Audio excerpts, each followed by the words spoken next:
చలిలో సోమరి కుటుంబం. గ్రామంలో తుని పిచ్చుక, బుజ్జి పిచ్చుక వాళ్ళింటిని సోమరి కోట అని పిలుస్తుంటారు. వాళ్లకున్న బద్ధకం అంతా ఇంతా కాదు. చీమ కుట్టినా కూడా అబ్బా ఇప్పుడెవరు గొడవ పడతారులే అని వదిలేసే రకం. అయితే ఎప్పుడు యాక్టివ్ గా ఉండే తిండి విషయంలో మన బన్ను చిలుక వీళ్ల సావాసం చేసి ఎలా చెడిపోయాడో, ఒక చలి రాత్రి వీళ్లు చేసిన నిద్రోత్సవం ఎలా జరిగిందో ఈ కథలో చూద్దాం. తుని పిచ్చుక ఇంటి ముందున్న పెద్ద వేప చెట్టు కింద 3 నులక మంచాలు వేసి ఉన్నాయి. అక్కడ తుని పిచ్చుక, బుజ్జి పిచ్చుక, బన్ను చిలుక కూర్చొనున్నారు. వారి ముందు పెద్ద పెద్ద విస్తరాకులు కూడా ఉన్నాయి. విస్తరాకుల్లో కొండలాంటి అన్నం, బకెట్ల కొద్ది సాంబార్, 10 రకాల కూరలు ఖాళీ అయిపోయాయి. బన్ను చిలుక పొట్ట ఒక చిన్న పుచ్చకాయలా ఉబ్బిపోయింది. తుని పిచ్చుక గొంతు వరకు తిన్న తర్వాత కనీసం చేతిలో ఉన్న ఆకు తీయడానికి కూడా బద్దకిస్తూ, అబ్బా బుజ్జి, ఈ రోజు వంట బాగా కుదిరిందే, కానీ అన్నం తిన్నాక చేతులు కడుక్కోవాలంటేనే పెద్ద టాస్క్ లా అనిపిస్తోంది. ఎవరైనా వచ్చి నా చేతి మీద నీళ్లు పోసి తుడిచి వెళ్తే బాగుండు. బుజ్జి పిచ్చుక మంచం మీద వెనక్కి వాలిపోతూ, నిజమేనమ్మా, అసలు అన్నం తిన్నాక కదలకొట్టు, కదిలితే పొట్టులో ఉన్న అన్నం డిస్టర్బ్ అయిపోతాయి, అరుగుదల దెబ్బతింటుంది. సైన్స్ ప్రకారం మనం ఇప్పుడు స్టాచ్యూలో ఉండిపోవాలి. బన్ను చిలుక నోట్లో చివరి స్వీట్ ని చప్పరిస్తూ కళ్ళు మూసుకొని, ఆహా ఓహో ఆ తుని అమ్మ, నీ చేతి వంట అమృతం. ఆ గుత్తొంకాయ కూర, ఆ పప్పు చారు, అబ్బా నా పొట్ట ఇప్పుడు ఫుల్ ట్యాంక్ అయిపోయింది. ఇప్పుడు నన్ను లేవమని ఎవరన్నా అడిగితే వాళ్ళ మీద కేసు పెడతాను. నా వల్ల కాదు బాబోయ్. ఓరే బన్ను, నువ్వు మా ఇంటికొచ్చి మంచి పని చేశావు. ఒంటరిగా తినాలంటే బద్ధకం వేసేది. నలుగురు ఉంటే పోటీ పడి తినొచ్చు. అన్నట్లు ఆ పక్కనున్న మంచం మీద నీకోసం దుప్పటి వేశాను, అక్కడే పడుకో. ఇప్పుడు పడుకోవడం తప్ప వేరే ఆప్షనే లేదు. భూకంపం వచ్చినా సరే నన్ను ఈ మంచంతో సహా లేపుకెళ్లాల్సిందే తప్ప నేను మాత్రం లేవను. అమ్మా, మరి ఆ విస్తరాకులు ఎవరు తీస్తారు? గాలొచ్చినప్పుడు అవే ఎగిరిపోతాయిలే, మనకెందుకు శ్రమ? ప్రకృతి పనిని ప్రకృతిని చేసుకొనివ్వాలి. మనం మధ్యలో తల తూర్చకూడదు.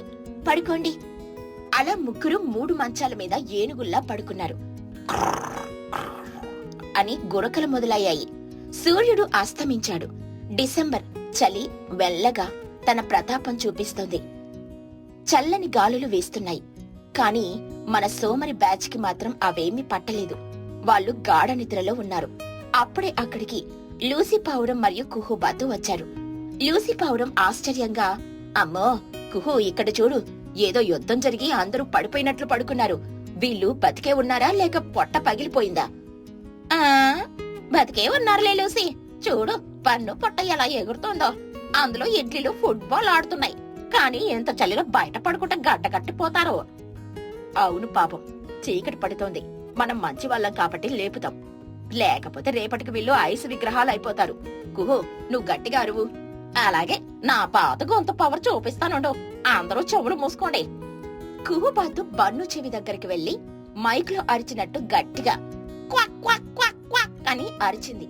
ఆ శబ్దం వినగానే బన్ను చిలుక కదిలాడు. బన్ను చిలుక నిద్రలోనే గొనుకుతూ, ఆగు ఆగు, పాకు పాకు, జిలేబీ పాకు వెయ్యి. క్వావద్దు, క్వాలిటీ లేదు, సాంబార్ వెయ్యి. లూసీ పావురం తల కొట్టుకుంటూ, అయ్యో రామ, వీడికి ఎంత ఫుడ్ పిచ్చి. నా స్నేహితురాలి గొంతుని వీడు జిలేబీ ప్యాకింగ్ మిషన్ సౌండ్ అనుకుంటున్నాడు. ఓరే బన్ను, లేరా, ఇది జిలేబీ ప్యాకింగ్ కాదు, సాయంత్రం. నా గొంతుని అవమానిస్తున్నాడా? ఉండు, నేను వాడి ముక్కు కొరుకుతాను. బుజ్జి పిచ్చుక నిద్రలో విసుక్కుంటూ, ఎవరది? మా నిద్రను డిస్టర్బ్ చేస్తున్నారు. అమ్మా, దోమలు కొట్టున్నాయి, ఫ్యాన్స్ పై పంచు. దోమలా? నేను బాతును బుజ్జి, ఇది ఫ్యాన్ గాలి కాదు, చలి గాలి. బయట పడుకున్నారు మీరు, లేచి ఇంట్లోకి వెళ్ళండి. లూసీ, కుహు, వెళ్ళండి, మాకేం పర్లేదు. మేం ప్రకృతి చికిత్స తీసుకుంటున్నాం. చలిగాలి తగిలితే చర్మం గట్టి పడుతుంది, డిస్టర్బ్ చేయకండి. ఇదేం పైత్యం బాబోయ్, చలిలో పడుకుంటే జబ్బు చేస్తుంది కానీ చర్మం గట్టి పడడం ఏంటి? కుహు, వీళ్ళు మన మాట వినరు. వీళ్ళకు కావాల్సింది మనం కాదు. పద, వెళ్లి మహిగ్రద్ద గారికి చెప్తాం. అవును లూసీ, వీళ్ళను లేపడం మన వల్ల కాదు. నా గొంతు కూడా పోయింది కానీ వీళ్ళేమో కదలట్లేదు. పద పోదాం. రాత్రయింది. ఉష్ణోగ్రత బాగా పడిపోయింది.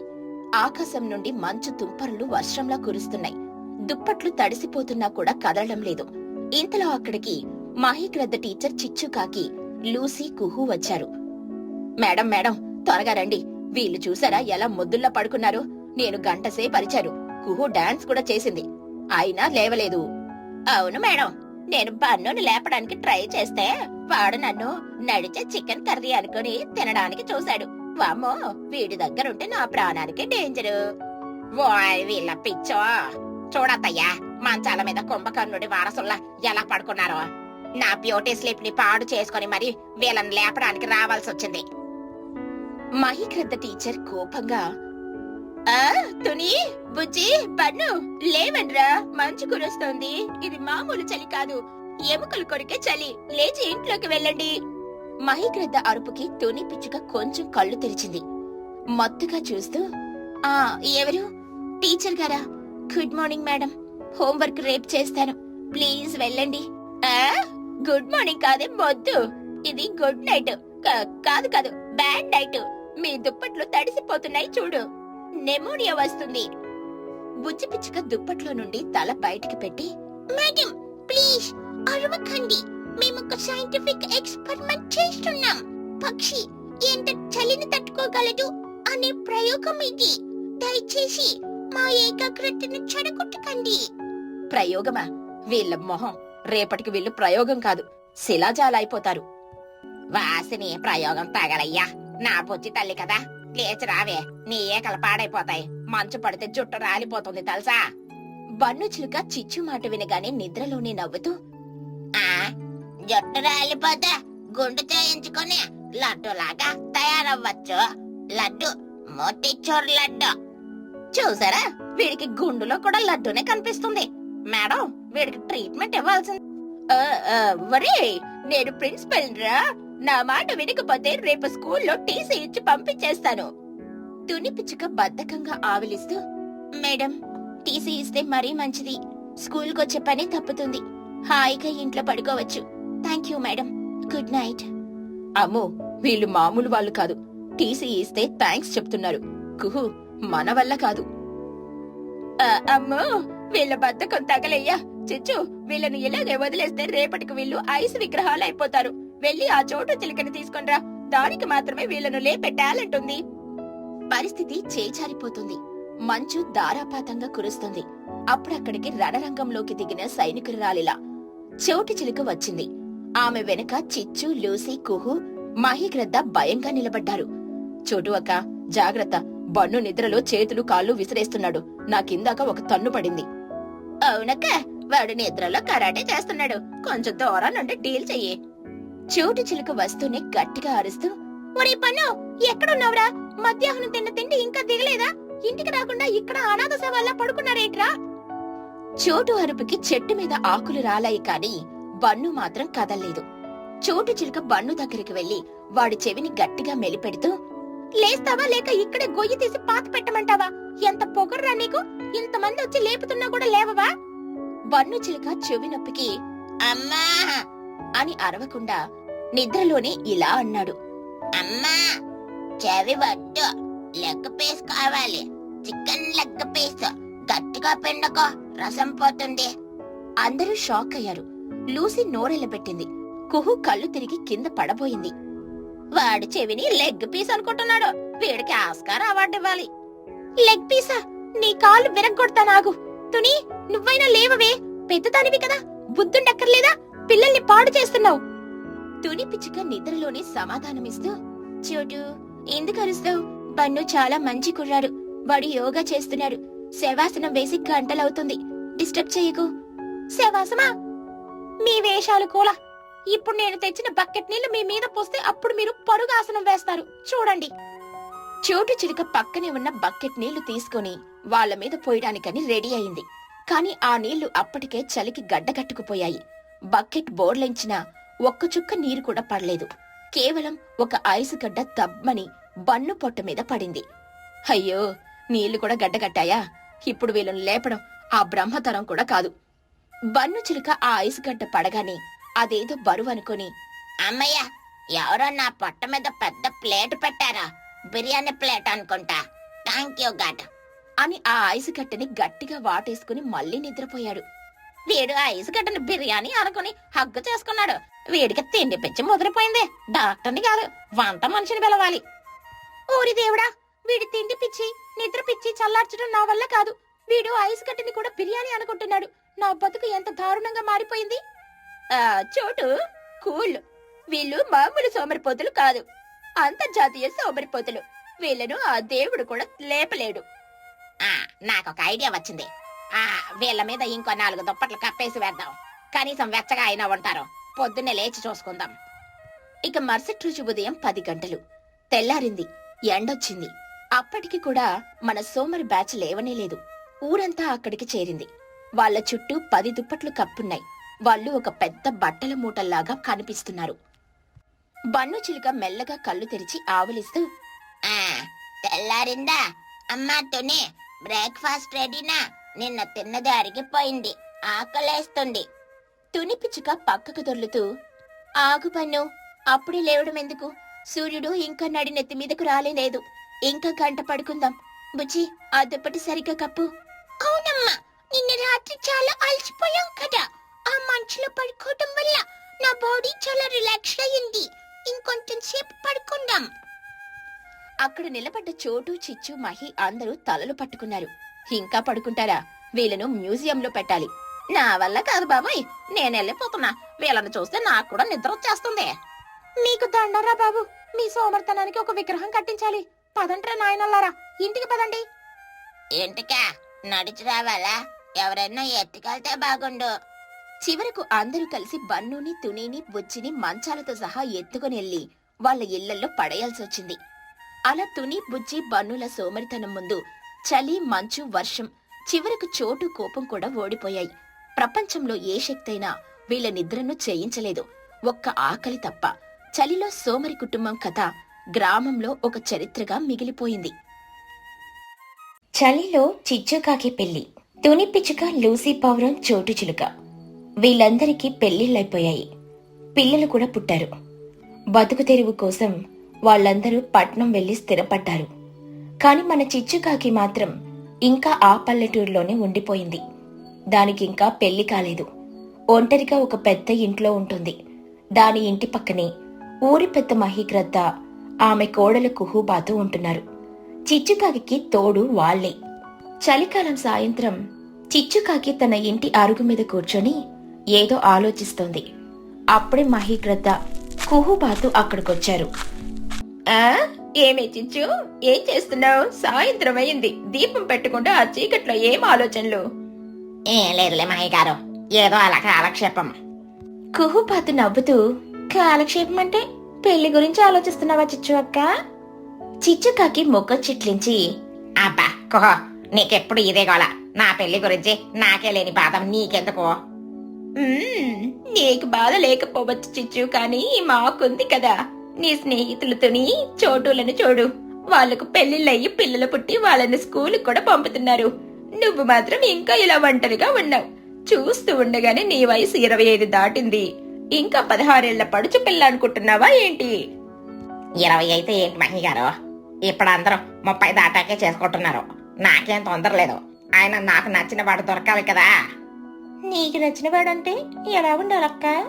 ఆకాశం నుండి ఊడి పడతాడా? పోనీ ఆ మధ్య ఒక సంబంధం వచ్చింది కదా, పక్క ఊరి కాకి, వాడేం తక్కువ? వాడు రోజుకు 10 సార్లు అద్దంలో చూసుకుంటాడు. నాకంటే వాడికి మేకప్ ఎక్కువ. వాడితో నా వల్ల కాదు. సరేలే, నీ వంకలు మాకు తెలియనివి కావు, కానీ గుర్తు పెట్టుకోచిచ్చు, వయసు పెరిగే కొద్దీ సంబంధాలు రావడం కష్టం. త్వరగా ఒక నిర్ణయం తీసుకో. మహిగ్రద్ద, కుహుబాతు వెళ్లిపోయారు. కాని వాళ్ళన్న మాటలు చిచ్చుకాకి మనసులో గట్టిగా నాటుకుపోయాయి. నిజమే కదా, అందరూ సెటిల్ అయిపోయారు, నేను మాత్రమే మిగిలిపోయాను అని బాధపడింది. 2 రోజుల తర్వాత తుని పిచ్చుక నుండి చిచ్చుకాకి ఫోన్ వచ్చింది. హలో చిచ్చు, ఎలా ఉన్నావు? చిచ్చుకాకి ఉత్సాహంగా, హలో తుని, నేను బాగున్నాను. నువ్వు, లోసి, బొజ్జి అందరూ ఎలా ఉన్నారు? సిటీ లైఫ్ ఎలా ఉంది? అందరూ సూపర్ చిచ్చు. నిన్ను చూసి చాలా రోజులైంది కదా. ఈ వీకెండ్ మేమందరం కలుస్తున్నాం. చోటు, లూసీ అందరూ వస్తున్నారు. నువ్వు కూడా సిటీకి రాకూడదు? మనం పాత రోజుల్లో ఎంజాయ్ చేద్దాం. సిటీకా? సరే తోని, తప్పకుండా వస్తాను. నాకు కూడా బోర్ కొడుతుంది. ఆదివారం ఉదయం చిచ్చుకాకి సిటీకెళ్ళింది.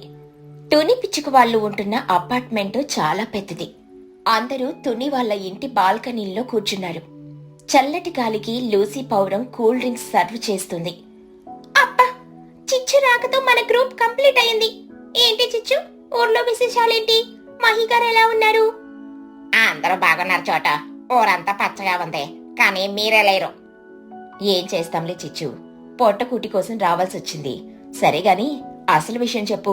నీ పెళ్ళెప్పుడు? ఇంకెన్నాళ్ళు ఇలా బ్రహ్మచారిణిగా ఉంటావు? ఈ ప్రశ్న వెయ్యగానే చిచ్చుకాకి ముఖం చిన్నపోయింది. సిటీలో ఉన్న తన స్నేహితులందరూ జంటగా పిల్లలతో ఎంత ఆనందంగా ఉన్నారో చూస్తుంటే ఆమెకు తెలియని వెలితి అనిపించింది. అవును చిచ్చు, నిజం చెప్పు. నీకు పెళ్లి చేసుకోవాలని లేదా? మా అందరికీ అయిపోయింది, నువ్వు ఒక్కదానివే మిగిలిపోయావు. చిచ్చుకాకి నవ్వు తెచ్చుకుంటూ, చేసుకుంటా. టైం రావాలి కదా. ఆయన నాకు మీలాగా లవ్ మ్యారేజ్ చేసుకునే ఛాన్స్ లేదుగా. పెద్దలు కుదిర్చిన సంబంధమే చేసుకోవాలి. అయితే మహిగారిని చూడమని చెప్పు, ఆవిడకు చాలా మంది తెలుసు కదా. బన్ను చిలుక మధ్యలో దూరి, చిచ్చు అంటే నువ్వు పెళ్లి చేసుకుంటే మాకు బిర్యానీ పెడతావా? ఒరే పన్నుక, నీకెప్పుడు తిండికోలే. ఆంటీ, నువ్వు పెళ్లి చేసుకుంటే నేను నీకు బ్యూటిఫుల్ గా మేకప్ వేస్తాను. అందరూ నవ్వారు. కాని చిచ్చుకాకి నవ్వులో బాధ దాగి ఉంది. వాళ్ళ సంతోషం చూసి తన ఒంటరితనం ఆమెను మరింత కృంగదీసింది. సాయంత్రం వరకు వాళ్లతో గడిపి రాత్రికి తిరిగి ఊరికి బయలుదేరింది. ఆ రాత్రి చిచ్చుకాకి నిద్ర పట్టలేదు. నాకు పెళ్లి చేసుకోవాలనుంది. నాకు ఒక తోడు కావాలి. కానీ నన్నెవరు చేసుకుంటారు? నేను నల్లగా ఉన్నాను. కాకుల్లో కూడా అందగాళ్ళుంటారు, కానీ నేను మామూలుగా ఉంటాను. అందుకేనేమో ఎవరు నన్ను ఇష్టపడడం లేదు. నా రాత ఇంతేనా? జీవితాంతం ఇలా ఒంటరిగానే మిగిలిపోవాలా? ఆ రాత్రి చిచ్చుకాకి కన్నీళ్లతో తడుతున్న దిండుతో నిద్రపోయింది. ఇక మరుసటి రోజు ఉదయం చిచ్చుకాకి నీరసంగా ఇంటి బయట కూర్చొనుంది. అప్పుడే మహిగ్రద్ద చాలా హడావడిగా సంతోషంగా అక్కడికొచ్చింది. చిచ్చు చిచ్చు, శుభవార్త, నీ జీవితం ఫలించింది. ఏంటి మహిగారు, ఉదయాన్నే ఏంటి ఆ హడావడి? నీకు మంచి సంబంధం దొరికింది. పక్క ఊర్లో రాజుకాకి అని ఒకడున్నాడు. వాడు చాలా మంచివాడు, బుద్ధిమంతుడు, సొంతంగా చిన్న వ్యాపారం చేసుకుంటున్నాడు. నిన్ననే వాళ్ళు నిన్ను చూసి వెళ్లారట. నువ్వు బర్రెల కాపరిగా ఉన్నప్పుడు వాడికి నువ్వంటే చాలా నచ్చావట. చిచ్చుకాకి నమ్మలేనట్లుగా, నిజంగానా? నన్ను చూసి వెళ్లారా? నాకు తెలీదే. అసలు నన్ను ఇష్టపడ్డారా?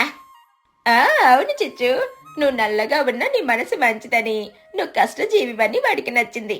వాడు నిన్ను పెళ్లి చేసుకోవడానికి సిద్ధంగా ఉన్నాడు. నీ ఇష్టమేంటో చెప్తే ముహూర్తాలు పెట్టిస్తాం. చిచ్చుకాకి ఆనందానికి అవధుల్లేవు. తనను కూడా ఇష్టపడేవాడొకడున్నాడని తెలిసి ఆమె మనసు గాలిలో తేలింది. నాకిష్టమే మహిగారు, మీరేది చెబితే అది. మహిగ్రద్ద వెంటనే పెళ్లి ఏర్పాట్లు మొదలుపెట్టింది. రాజుకాకి చిచ్చుకాకి ఒకరినొకరు ఫోన్లో పలకరించుకున్నారు. రాజుకాకి గొంతు వినగానే చిచ్చుకాకి ఎంతో నమ్మకం కలిగింది. అతను చాలా మర్యాదగా, ప్రేమగా మాట్లాడాడు. ముహూర్తం నిశ్చయించారు. అయితే పెళ్లి ముహూర్తం సరిగ్గా డిసెంబర్ నెల మధ్యలో వచ్చింది. పక్షుల గ్రామంలో అప్పుడు చలి పులిలా ఉంటుంది.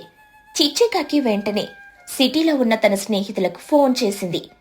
తుని, చోట, లోసే, నాకు పెళ్లి కుదిరింది. వచ్చే వారమే ముహూర్తం. మీరందరూ తప్పకుండా రావాలి. ముందుగానే వచ్చి ఇక్కడే ఉండాలి. తుని పిచ్చుక కేరింతలు కొడుతూ, వావ్, కంగ్రాట్స్ చిచ్చు, మేము తప్పకుండా వస్తాం. వారం రోజుల ముందే వచ్చేస్తాం. అందరూ ఆనందంగా ఒప్పుకున్నారు. కాని వాళ్లకు తెలియని విషయం ఏంటంటే పల్లెటూరి చలి సిటీ చలిలా ఉండదని. పెళ్లికి 2 రోజుల ముందు తుని పిచ్చుక, లూసీ పౌరం, చోటు చిలుక, వాళ్ల పిల్లలు పుచ్చి, బన్ను అందరూ కలిసి ఒక పెద్ద కారులో పక్షుల గ్రామానికి బయలుదేరారు. సిటీలో వాళ్ళు ఏసీ కార్లు, హీటర్ల మధ్య బ్రతికిన వాళ్ళు. కారు గ్రామంలోకి ఎంటర్ అయింది. సాయంత్రం 5 గంటలే అయింది. కాని అప్పుడే చీకటి పడినట్లు మంచు కప్పేసింది. వాళ్ళు చిచ్చుకాకి ఇంటికి చేరుకున్నారు. చిచ్చుకాకి, మహిగ్రద్ద, కుహుబాతు వాళ్లకు ఘనంగా స్వాగతం పలికారు. రండి రండి, మీ రాకతో నా ఇల్లు కలకల్లాడుతోంది. బన్ను చిలుక కారు దిగుతూనే వణుకుతూ, అమ్మా చిచ్చు అంటే మీ ఊర్లో ఏసీ ఆన్ చేసి మర్చిపోయారా ఏంటి? ఎంత చల్లేంటి? నా ముక్క ఐస్ కడ్డలా అయిపోయింది. నిజమే చిచ్చు, మా వల్ల కాదు, త్వరగా లోపలికి పద. అందరూ ఇంట్లోకెళ్లారు. చిచ్చుకాకి వాళ్ల కోసం వేడివేడి పాలు పకోడీలు రెడీగా ఉంచింది. వాటిని తింటుంటే వాళ్ల ప్రాణానికి హాయిగా అనిపించింది. ఆ రాత్రి గడపడం వారికి ఒక పెద్ద పరీక్షలా మారింది. తుని లూసీలకు ఇచ్చిన గదిలో ఎన్ని దుప్పట్లు కప్పుకున్నా చలి ఆగడం లేదు. తుని, ఈ చలికి రేపు ఉదయం నేను లేస్తానో లేదో డౌటే. నా రెక్కలైతే కదలడం లేదు. ఏం చేస్తాం లూసీ, చిచ్చు పెళ్లి కదా, అడ్జస్ట్ అవ్వాలి. పాపం అది మన కోసం ఎన్ని ఏర్పాట్లు చేసిందో. ఇక మరుసటి రోజు పెళ్లి రోజు ఉదయం 5 గంటలకు. బయట ఇంకా చిమ్మ చీకటిగా ఉంది.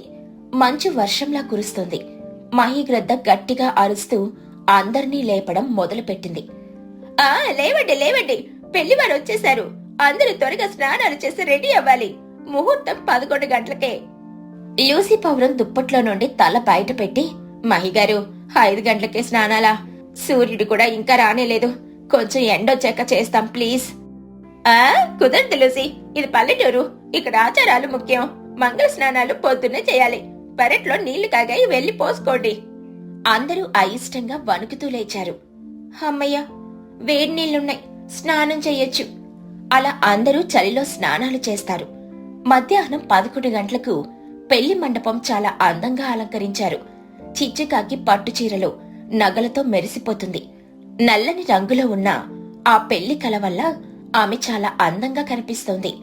అయితే వాతావరణం మాత్రం ఏమాత్రం సహకరించడం లేదు. మధ్యాహ్నమైనా సరే సూర్యుడు మబ్బుల చాటునే ఉన్నాడు. చల్లని గాలులు మండపంలోకి వీస్తున్నాయి. అతిథులందరూ వణుకుతూ కూర్చున్నారు. లూసీ పౌరం, చోటు చిలుక, తుని పిచ్చుక అందరూ తమ పట్టుబట్టల మీద స్వెట్టర్లు సాలువాలు కప్పుకుని కూర్చున్నారు. మహీగ్రద్ద మైక్లో, అందరూ గట్టిగా చప్పట్లు కొట్టండి, చలి పారిపోవాలి. అందరూ నవ్వుతూ వణుకుతూ అక్షింతలు వేశారు. తాళి కట్టే సమయం ఆసన్నమైంది. రాజుకాకి తాళిని చిచ్చు మెడలో కట్టాడు. ఆ దృశ్యం చూసి తుని, చోటు కళ్లల్లో ఆనంద బాష్పాలొచ్చాయి. చివరికి మన చిచ్చుకి కూడా పెళ్ళయింది. ఎంత బాగుందో జంట. అవును, రాజు చాలా మంచివాళ్లా ఉన్నాడు. పెళ్లి తత్వం ముగిసింది. భోజనాల టైం వచ్చింది. అక్కడ కూడా చలి తన ప్రతాపం చూపించింది. వేడి వేడి సాంబార్ వడ్డించగానే 2 నిమిషాల్లో చల్లారిపోతుంది. అందరూ గబగబా భోజనాలు ముగించారు. సాయంత్రం అయ్యేసరికి సిటీ గ్యాంగ్ తిరిగి వెళ్లడానికని సిద్ధమయ్యారు. చిచ్చుకాకి, రాజుకాకి వాళ్లను సాగనంపడానికని వచ్చారు. థ్యాంక్స్ తనే, మీరందరూ రాకపోతే నా పెళ్లి ఇంత సందడిగా ఉండేదే కాదు. ఈ చలిలో కూడా నా కోసం ఎంత కష్టపడ్డారు. పిచ్చిదానా, నీ పెళ్లికి రాకుండా ఉంటామా ఏంటి? చలైతే ఏంటి, వానైతే ఏంటి, నీ సంతోషమే ముఖ్యం. నువ్వు రాజు హ్యాపీగా ఉండండి. రాజుగారు, మా చిచ్చుని జాగ్రత్తగా చూసుకోండి. తను కొంచెం అమాయకురాలు, కాని బంగారం. తప్పకుండా లూసీ గారు, చిచ్చు నా బాధ్యత. మహీగ్రద్ద అందర్నీ ఆశీర్వదించింది. మీరందరూ ఇలా ఐక్యమత్యంగా ఉండడం చూస్తుంటే నా కడుపు నిండిపోయింది. చిచ్చు పెళ్లి కూడా అయిపోయింది కాబట్టి ఇక నాకు ఏ బాధ్యత లేదు. నేను చాలా సంతోషంగా ఉన్నాను. చిచ్చు ఆంటీ, బాయ్. సమ్మర్లో వస్తాంలే, అప్పుడు ఐస్ క్రీమ్ తిందాం. ఈ చలి మా వల్ల కాదు. అందరూ నవ్వుకుంటూ వీడ్కోలు చెప్పారు. కారు సిటీ వైపు కదిలింది. చిచ్చుకాకి తన భర్త పక్కన నిలబడి సంతోషంగా చేతులూపింది.